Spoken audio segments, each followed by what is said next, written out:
Hello everyone and welcome back to this guy again, bro, where today we have another article reaction video. I apologize for all of the React style pieces of content. I am working on 2 scripted videos right now, one going over my thoughts on Into the Light, first impressions kind of deal, and then one going over some more advanced advice for tackling Legend Onslaught. I'm going to be working on those over the weekend, but today we have 2 pretty significant things that I want to talk about. Number one being Pantheon, and the other being some information about how Bungie is updating the HUD and buffs and debuffs. We got a little bit of a taste of that in the Tuesday reveal, but Bungie has given us a bit more information on how that is going to work, and that is something that I do actually really want to talk about. So, the first thing is Pantheon. Pantheon is a raid boss gauntlet that is going to be coming out on April 30th. Now, I will say that Bungie right off the bat says it involves not only a gauntlet of raid boss encounters currently available in the game, but also a few twists on how to approach them.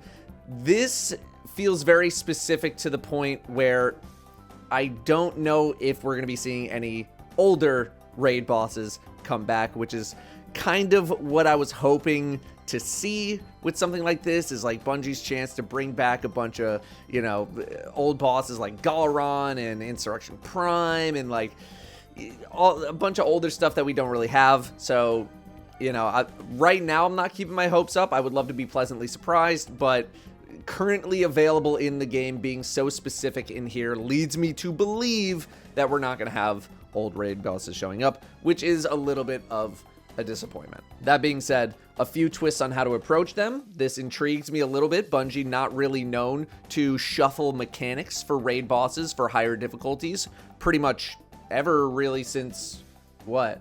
I mean, they stopped doing that, so I can't even remember when they stopped doing that. That's how long ago that it was. I think it was Last Wish is when they stopped, right? They said no more. We're just gonna, you just have the one mode and that's it. So this is interesting. Also not getting my hopes too high here, because knowing me, I'm gonna go in and be like expecting a whole new boss, and it's gonna give us like, oh, you have to stand here instead of here. Like, not getting my hopes up too much. Not right now anyway. The goal of Pantheon, to relive those incredible and heroic moments that raids always deliver, changing up what you expect about some of the encounters, etc., etc. Pantheon will increase in scale and difficulty each week. This paragraph confused me a little bit with the wording, starting with 4 bosses in the first one and growing up to 8 in a row on May 21st. I mean, that one's not confusing. We start with 4 bosses on April 30th, and then they add 1 each week. Fine. Each time a new boss is added, the active modifiers will rotate, and the power cap will change, starting with players at 5 power below all the way up to contest mode equivalent of 20 power below. So we start at 5 power below on like April 30th, and then by May 21st, you have to go in at 20 power below? Is it just the one difficulty setting the whole time? Can you choose difficulty levels? Because, like, don't get me wrong, like, I'm all for the contest mode 20 power below raid boss situation here, but, you know, I think there should also be an easier difficulty available for people who just maybe want to experience a raid boss gauntlet, right? That's pretty cool. So I don't think you should be forced to do 20 power. I think it should be an optional thing with like bonus rewards and cosmetics and all that kind of stuff. That's good. But also, like, the wording here makes it seem like there's just going to be the one, and I would like to see there be, you know, something easier for people to have, you know, that accessibility for those people who maybe don't want to, you know, have their balls stomped into the ground by a bunch of raid bosses at minus 20 power. That's just me. As the difficulty goes up, so does the pool of available rewards. You can get adept raid weapons, deep sight version of raid weapons, and even exotic weapons. I mean, okay, exotic weapons to like a hardcore player is kind of like, dude, I cared the least about this, but this is why, like, you know, people who don't want to do minus 20 power, they might be excited about getting exotic weapons. So this leads me to believe that there is going to be an easier difficulty, but yeah, it's like weird wording. Some rewards are weekly and others are linked to pursuits or triumphs, like the 4 new emblems. I've been hearing some data mining situations. People have uncovered the emblems, what you need to do for the emblems. I've heard that, you know, you got to do the whole gauntlet. on -20 power for the most exclusive emblem. I'm not really sure. I don't really do data mining here, so don't spoil it. But many will also depend on your performance. We challenge you to complete each encounter before the bonus timer expires to get a platinum score and the greatest reward. So maybe there's some sort of do all 8 bosses, -20 power, get platinum on everything. That's like the most exclusive emblem you can get. I don't know, but that would be cool. Otherwise, this is all we have on Pantheon. Bungie usually doesn't talk too much about raid content before it comes out, and this is, you know, it's raid content. So I wasn't expecting too much, but I would like a little bit of clarity on this paragraph right here, just like, just clean that up a little bit. Like multiple difficulty options. What's going on here? I'm into it. This is something that I've been hoping to see for an incredibly long time now, just being able to go fight a whole bunch of bosses in a row. Bungie also really now starting to experiment with a lot of longer duration activities, right? You're looking at Onslaught, 50 waves, Legend Onslaught, 50 waves. These are taking over an hour to complete. Bungie is not shying away from these longer duration things anymore. Look at the coil, right? The coil can go about 30, 40 minutes for a platinum run, potentially even longer. So I appreciate that they are trying to embrace some of these longer duration activities in the game. In terms of matchmaking, I'd be incredibly surprised if there was matchmaking for this. Okay, so now we're gonna move to the other part of the video that I want to discuss, which is updating the HUD. Everybody knows that the amount of buff slots that we have right now on the screen is just not enough for how many buffs and debuffs are currently in the game that we experience every single time that we play the game. Buffs are rotating in and out at will, just completely randomly. There's no priority list or anything like that.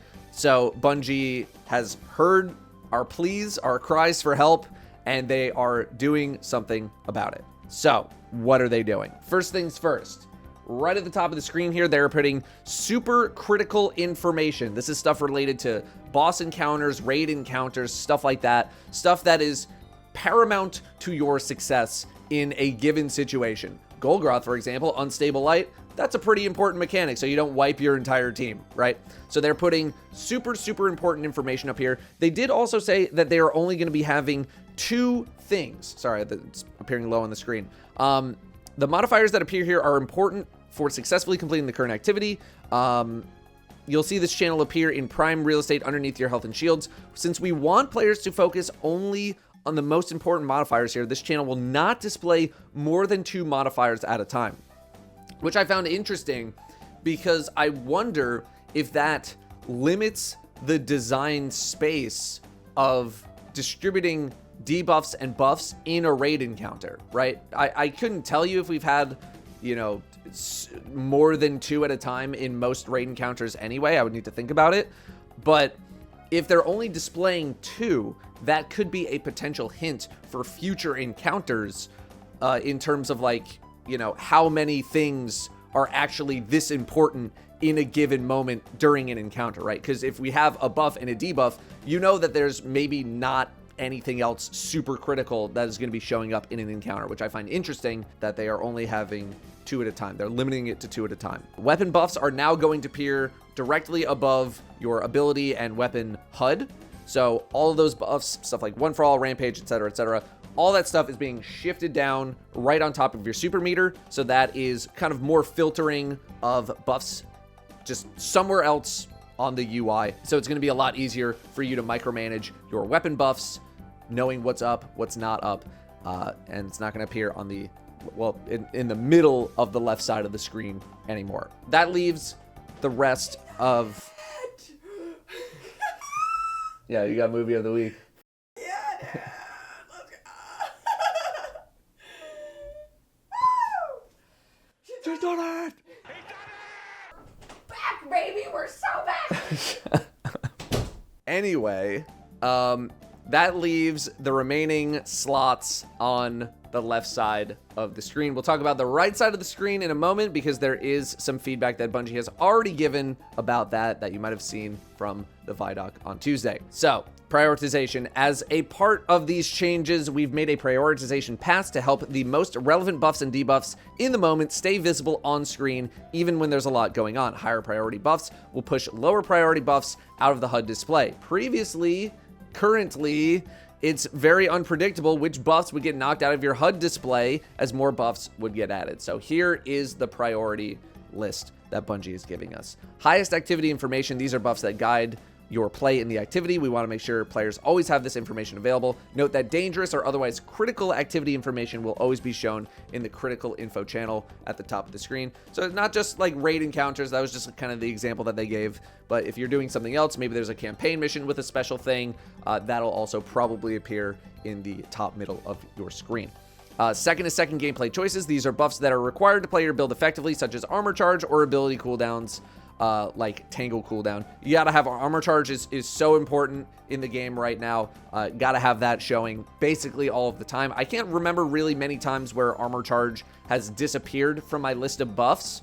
But yeah, armor charge, very, very important. Short to medium term gameplay choices, subclass verbs like amplified, weapon damage buffs, or temporary ability bonuses, such as those from aspects and fragments, are prioritized in this way. And then you have passive buffs, including ability regeneration buffs, temporary stat boosting buffs, stuff like that towards the bottom. Stuff that you don't really need to think about those things. Like, you don't need to think about, like, you know, that you have 30 more resilience in the moment. It's not super critical. So yeah, that is going to be the new priority list. So stuff that's actually super important to your gameplay is going to be showing up, and then things that you can kind of like get away with not knowing about will be pushed down the list. Bungie is also updating a lot of the icons as they have been doing over the past year or two.